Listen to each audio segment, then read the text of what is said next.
Hi, welcome to your checkup. We are the patient education podcast, where we bring conversations from the doctor's office to your ears.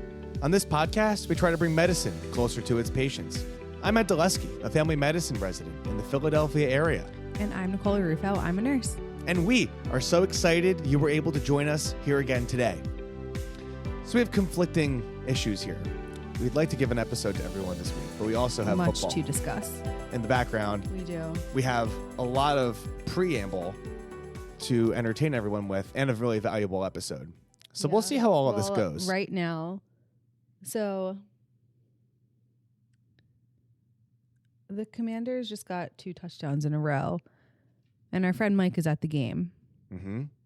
And I'm wondering if he has a little bit of excrement in his pants right now because of what just happened. He might.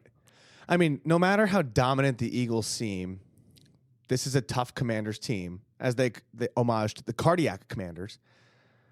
They're just tough. Jaden Daniels is a tough rookie to get behind, and we'll see how the game goes. But we have it on in our sports bar at home, and we just had a beautiful birthday celebration. I feel like the luckiest guy in the world. Oh yeah, we have to talk about dinner. That you took care of me, and we went to dinner. That's the first one. It was a surprise dinner, 8 p.m. reservation after we went and spent some time at Victory.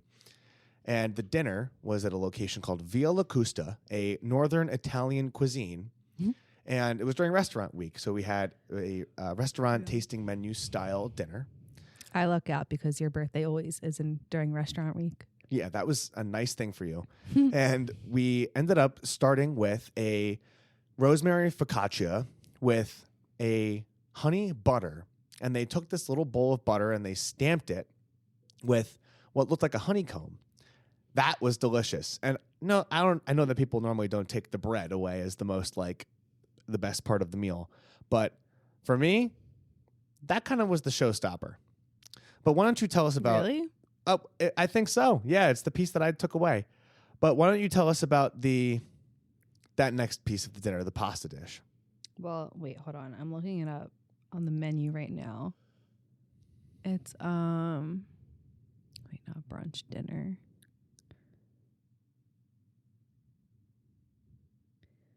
So this was a total surprise. We went to Victory. Nikki took a half day, and we were able to go to enjoy several drinks. Maybe not this episode. Maybe we'll encapsulate a thing, but like a shout out to the gentleman that we spent so much time with at the bar who, was very generous. We didn't even talk about Brent.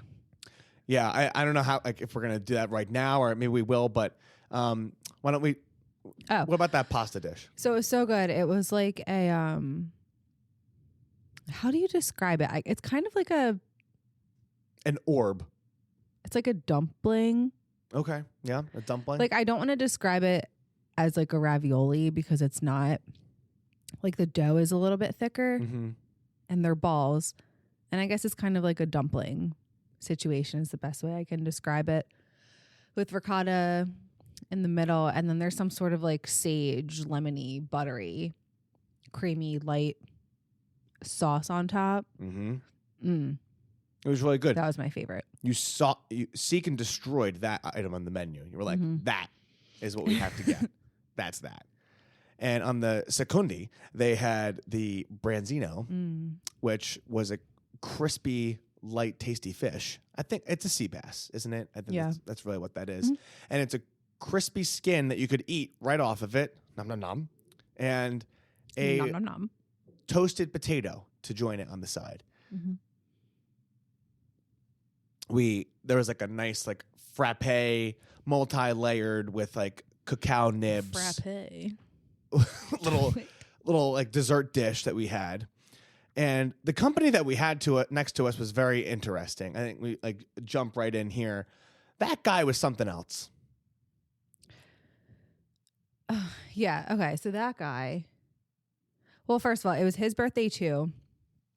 And they brought him out like a birthday thing and like the sparkler candle, which I was kind of annoyed that they didn't bring out for you. Because I clearly told her it was my birthday. I told them it was your birthday. She asked what we were celebrating and I said your birthday. But I guess it was because we like got dessert with the tasting menu that we did. I don't know. Anyway, so it was this guy's birthday. The girl he was with paid for the dinner. She did. Yeah. Yeah. She paid for the dinner, like for his birthday, obviously. Sure. And then while they're still there and like wrapping up, he's making phone calls in the restaurant at the table to his buddies to like see where they're going to meet up after. Jail. And then he's like having a hissy fit and he's like looking up different bars in the area. I'm so directionally challenged. And he's like, I don't know where to go. Where do I go? And I'm like, what? What do you mean, where are you going? This is where you were going tonight. Right. This was the place. To dinner with your girlfriend. What do you mean? You went. You're here. So then, I don't know. They were also having like weird conversation and like seemed like not a fun guy and really annoying. But then they got up. This is the piece de resistance. And so like they get up. The girl's like getting her bag and like getting her stuff and is putting her jacket on. The guy had already left. He's at the door. Already. And the girl's still like. At the table. Yeah. Standing. Getting her stuff on. How rude. Like a birthday diva. I know. And like after she did all of that and just like the way to seem so ungrateful. And this wasn't a nice guy. Like, and we're not like, I would never like disparage someone who seemed like maybe there's having he sucked. This guy stunk. Like, and there's no two ways about it. But, you know, they left for maybe like a third or halfway through the dinner and then got this like, you know, nondescript party that was next to us. It was distracting though. Like I had a tough time talking to you because I could not get my attention off of this disaster that was next to us. And like, I don't know if that girl knew what was going on or if she knows that he was behaving like this. I hope so. But like this guy, that was so rude. And like you saw it, but I saw it. And if you're out there, like that was so nice of her. Like, you don't have to do that. There's no obligation to pay for someone's birthday dinner, especially at a place like that. And then he does that? Anyway, the drinks were also delicious. I got this, like, margarita adjacent tequila drink. Oh, yeah, that was really good. It was, like, salt down the entire rim, like, down the entire wall of the thing. And me, like a barbarian, I'm licking the salt off of the drink before I take a sip. Can't take you anywhere. Probably shouldn't do that in public. And then... Your drink, I can't describe it. I say like to my butt, like a vodka type of drink, but there was more. Yeah, to he it. goes, oh yeah, I told the guys you got a vodka drink. As if that narrows it down. But you always pick a nice drink, and it doesn't narrow it down. It was vodka, limoncello, and sage, and it was delicious. And it was delicious. So those were two of the three, and then there was that really nice gentleman that we met at Victory, who we spent hours talking to. And he was great. He was very generous. Bought us a couple rounds for like what we do. We shared the podcast with him, and he gave us a couple stories that were really funny about his own wedding as we kind of like, you know, ponder about ours and how we're going to celebrate it. He was cool. He was really cool. I hope he's listening. I hope he listens. He said too. he was going to. So shout out to, I think a first name is fine. Shout out to Brent. Yeah, you don't have to give us his full government name. No government names here, but shout out to him for being so nice to us and being interested in the podcast. Side note, not that we're a sports podcast at all. Looks like the Commanders just turned it over at the start of the fourth quarter. We're watching this live, so the irony of this is that, like, you know, if anything changes randomly at a moment in time, yeah, you'll hear it. And we live here in Center City, so if anything comes up and the Eagles win, we might have to stop this and go to Broad Street real quick. All right, so we covered the dinner, and we gave a nice review. I got like amazing gifts. I won't go into them here because I don't want to seem spoiled. There's Saquon again. Is that almost a touchdown? Almost number 3. Damn. As a Giants fan, that hurts. We did dinner. We did. I think that was pretty good. I think what was pretty good. You felt good about the recap? Uh-huh. Okay. So we have an educational episode today. I'm taking a quick pause here for the tush push. Oh, that didn't go as planned. Didn't. No, that didn't go as planned. Maybe they'll run it to Saquon again. Give it to him. So, what are we going to talk about today, Nick? Well, I believe today we're talking about cholesterol. Yeah. And I put this episode together as a preamble to talking about cardiovascular disease. And what we won't be talking about is statins, But we will be talking about breaking down what cholesterol is because, like anything we talk about here, it's important. And it's important to your overall health. We're going to explain high levels of something called lipids, and that includes cholesterol and triglycerides. And we're going to talk about what that means as hyperlipidemia. And we're also going to talk about different types of lipids and how they impact your cardiovascular health, and a little bit on screening recommendations. But overall, that is a confusing topic because we'll kind of explain why and why that really is such a personal decision to you. So something that I want to define early on is that a lipid is a molecule that is in the body, and it is either cholesterol or a triglyceride. And it is something that floats around in the body, and it has its own functions. But when we say lipid, that is what we mean. And like if you hear your doctor say lipid, they are talking about cholesterol and triglycerides. So what does it mean when we have high levels of lipids or hyperlipidemia? So when we have high levels of lipids, it means that there are elevated levels of... what would an episode be without our intern in the background? So high levels of lipids include high levels of cholesterol and triglycerides, or one or the other.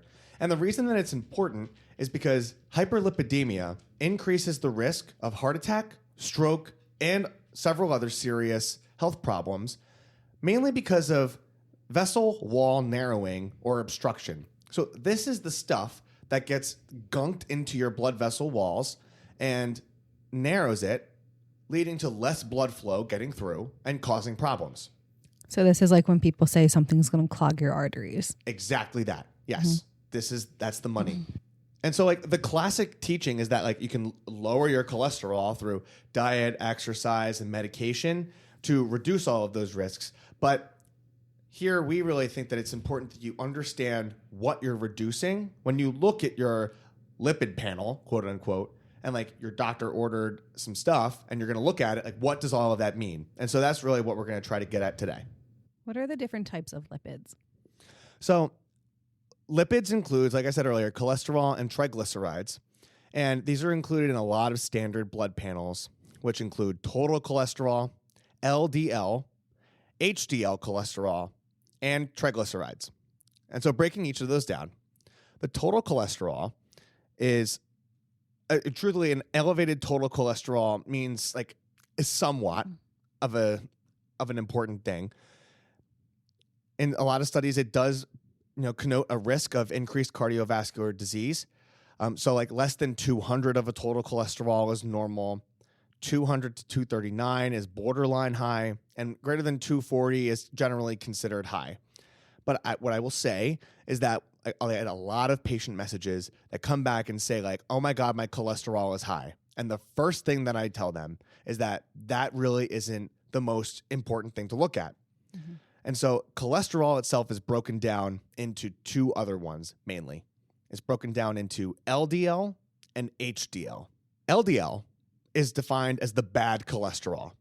This one specifically, if that one's higher, you have increased risk of cardiovascular disease.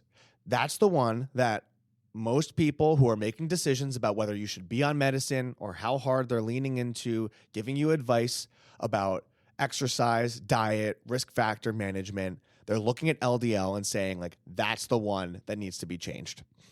And when people have a cardiovascular event, their LDL goal is the one that changes. People who have higher LDLs are at higher risk.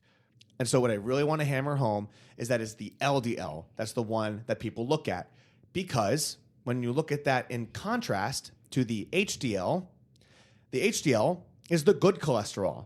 And so in that way, when people say like, oh my God, my HDL is high. HDL is a good cholesterol. So honestly, the higher, the better. Mm-hmm. So that one is cardioprotective. Oh, sorry. Do you want to give people a roundabout number for each or no? Yeah. So when is that too like? No, that's okay. So like, you'll see like your general lab will probably like give you a border, like if your LDL comes up at like 120, it'll probably be red. But like if it's over 100 or like 120, 130, 40, 50, 60, what that's going to do is the LDL is going to incorporate into a risk calculator, which either later this episode or some other episode, we're going to talk about that, where it takes your age, it takes your cholesterol, it takes your blood pressure, diabetes, and all of that goes together to predict how likely are you to have cardiovascular disease in 10 years, in 30 years. And so the real hard answer number for LDL is if you have a 190, you should be on a statin. If there's something like less than that, it's a conversation is really what it is between you and the person taking care of you. When I had to first remember this in school, I remembered HDL was healthy. So H for healthy, and then L was for lard. And it was the bad one. HDL so for if you're healthy. looking at your labs and you forget which one's the good and which one's the bad one. Well, H for healthy, L for lard. H for healthy, L for lard. I think we have our clip there too. Well, because I got people messaging me and they're saying like, oh my God, my HDL is 90. And I'm like, no, congratulations. That's excellent. You're doing awesome. Because like a level of like an HDL level of 60 milligrams per deciliter or higher is excellent. Levels less than 40 are actually considered low. And so when you improve your diet, when you lose some weight, when you eat healthier foods, then those numbers will change and you can track that over time. So now with this information, you're able to go back and say like, okay, I had my lipid profile at time 0. And 3 months from now, 6 months from now, a year from now, my doctor is going to check it. What changes will I see based on the changes I made at home? I peaked in my life when I was doing my yearly employee, it's this physical quote unquote, and you get a couple labs. It's got a discount on your insurance payment, and they had this machine that did this, and for the LDLs mine was so low that the machine was didn't read it. There you go. And that was the height of my life. Yeah. And it's probably all been downhill from there, but I'm just kidding. So there's definitely more to it than just the one cholesterol number. I remember a dear friend growing up. He's like, my cholesterol's over 200. Oh, who could that be? Using that voice, you can imagine who it is. And I'm like, at the time I was I had no idea about medicine, and I was like, oh boy. And I was sitting in a seat of where a lot of people who are listening to this might be. But I'm sure if you broke it down, I mean, maybe if his LDL at 18 years old was 160, yeah, we got to make a change. Didn't he also, you can cut this if it's too embarrassing, but didn't he figure out what a calorie was at 23, and then he would eat on your walks? He would, because the calories canceled out. And he has no one knows what his name is, so we would walk around the development and he'd be like, burn calorie, eat calorie, burn calorie, gain calorie, burn calorie, gain calorie, and he would be eating a sandwich while we were doing that, and it was a beautiful thing to see. A burn calorie, gain calorie, burn calorie. Anyway, so that's LDL and that's HDL. Something that you'll see, and it lives in the calculator, is non-HDL cholesterol. And this isn't talked about so much, but what it is it takes into factor all of the non-HDL cholesterols like LDL, but also the other ones that cause plaques in the arteries. And it's calculated basically by taking the total cholesterol and subtracting the HDL. And so some practices, some science has some evidence that this might be better at predicting cardiovascular disease, but a lot or all of the evidence and advice that we get that goes out is about LDL. And so a little hands tied behind the back. But the one piece to say about this is that if your doctor gives you an LDL cholesterol goal and you're curious about non-HDL cholesterol goals, add 30 to the LDL cholesterol goal, and that's your non-HDL cholesterol goal. A little convoluted, talk it over with your own person, but just know that exists. That is a cousin of LDL. Maybe it's a little bit better. We're getting into the weeds of lipidology here, and so not terribly important, but for the purposes of cholesterol 101, just knowing that non-HDL goes in the same category as LDL. What about these pesky triglycerides? So triglycerides are another cholesterol or another lipid that actually do correlate with an increased cardiovascular risk. In my practice and other people's practice, if you see a high triglyceride, you're going to talk about it, but I don't know if it moves the needle to make you jump as much as the LDL. And so a normal is less than 150 milligrams per deciliter. When mildly increased, we're talking a wide range from 150 to 499. And a moderately increased is like 500 to 886. Now, that's kind of high. And very high is like 886 and over. And really what we look at is like that's a risk factor for something called pancreatitis. But sure, if your triglycerides are off, you probably have some room to make improvements in your diet and exercise anyway.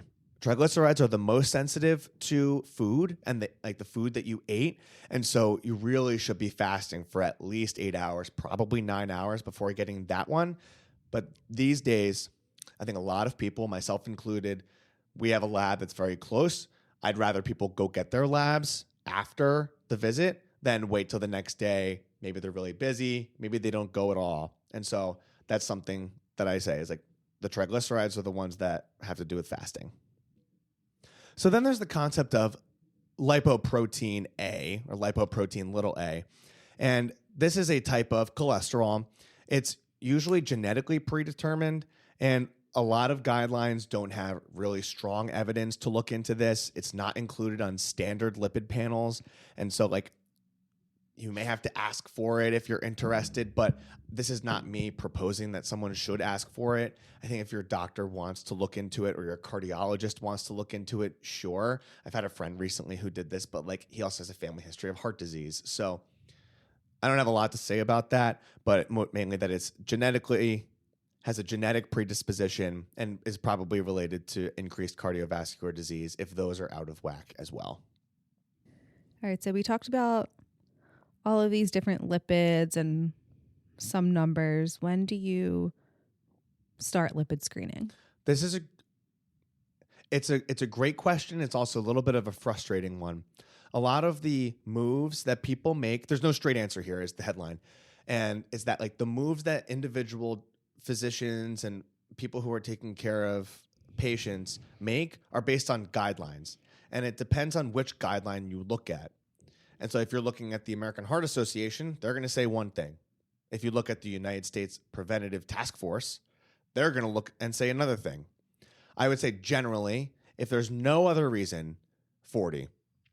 But I don't think anyone is going to be faulted if someone has extra weight or if they have obesity, that you're going to fault them if they throw on a lipid panel to be able to say, is the cholesterol high? Is the LDL controlled? Or if someone has a family history of heart disease. And so you're going to see different numbers. If you go look this up, you're going to see 35. You're going to see 25 to 30. You're going to see 45. USPSTF says 40 years old is the time to start and to go from there.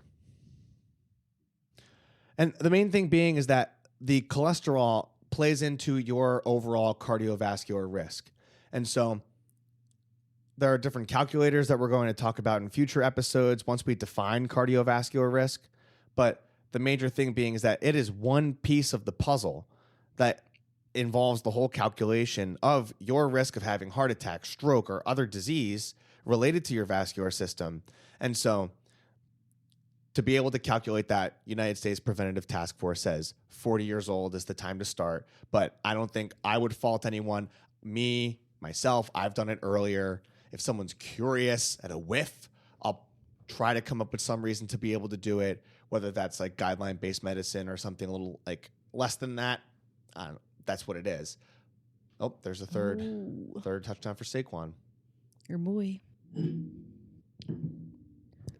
Oh, this guy's playing like he has to pay his rent today. People are freaking out. Yeah. And then if you start a medicine or if the conversation at that point is between you and your physician when you decide to recheck it, what the plan is from there. So keep it simple and keep it there. So on this episode, we were able to break down the different types of cholesterol and realize that when someone says their cholesterol is high, quote unquote, it may mean different things because there are multiple components, which we covered in this episode here and we're really happy about. Do you have any other thoughts or things that we should talk about? I don't think so. Okay. Yeah, I mean, the spark of this episode was from like something that your mom sent us, where like this woman's out here like talking about anything on TikTok and the theme of like misinformation, and she's like one of these like natural like holistic remedy people, and it's just a disaster. And they're like, your cholesterol is high. Like, well, Yeah. it depends is really the answer. So thank you for coming back to another episode of Your Checkup. We hope you were able to learn something for yourself, a loved one, or a neighbor. Please check out our website, check out our Instagram, see if we have any videos on TikTok, but most importantly, send us some fan mail. Please share with a friend or a neighbor if you'd like to, and tune in next week for another topic related to health and wellness and bringing conversations to you and your neighbor. But until then, stay healthy, my friends. I'm Ed Dulesky. I'm Nicole Rufo. Thank you. Goodbye. Bye.